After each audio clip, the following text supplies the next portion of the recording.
Shalom mon bien-aimé, que Dieu notre Père vous bénisse. J'ai eu un songe aujourd'hui, le 14 avril, très tôt ce matin à 5 heures. Dans le songe, j'étais pris et positionné au Cameroun. Comment est-ce que j'ai su que j'étais au Cameroun? Ça, je ne le sais pas. Je savais tout simplement que j'étais au Cameroun.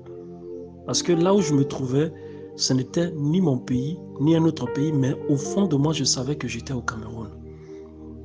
J'étais en Cameroun en situation illégale, parce que je n'avais ni passeport, ni tout autre document qui justifiait ma présence sur le sol camerounais.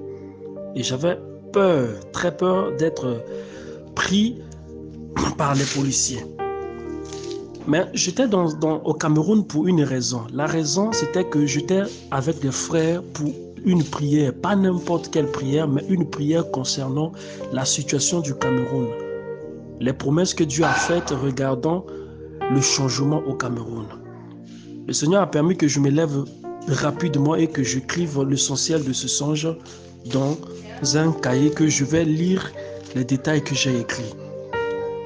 Dans un tumulte de désespoir, de voir les changements dans leur pays, les Camerounais se plaignaient, tandis que les chrétiens qui s'accrochaient aux promesses du Seigneur se sont levés tous dans la prière, car ils comprenaient les temps qui s'approchaient, quand même ceux qui étaient proches du pouvoir se moquaient de la prophétie du départ de Paul Biya. Je me trouvais du nombre de ceux qui priaient et criaient pour le changement du Cameroun. Et dans le songe, je ne comprenais pas trop pourquoi une affaire interne camerounaise me concernait. J'ai par la suite compris que le Saint-Esprit m'avait lui-même pris et placé dans cette circonstance du Cameroun pour que j'entende les paroles finales qu'il déclarerait sur le Cameroun, que nous connaissons tous, car j'étais sans passeport et ne possédais aucun document. Nous prions ensemble avec les frères lorsque j'entendis cette voix qui dit « L'heure est arrivée pour ma justice dans ce pays. Levez-vous, car je viens pour balayer le pays. Maintenant,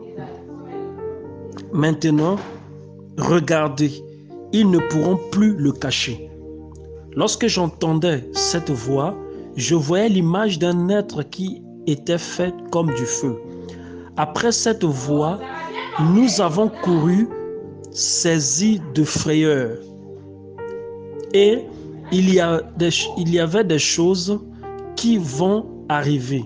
Le Seigneur nous a transportés et nous a placés là où Paul Biya restait,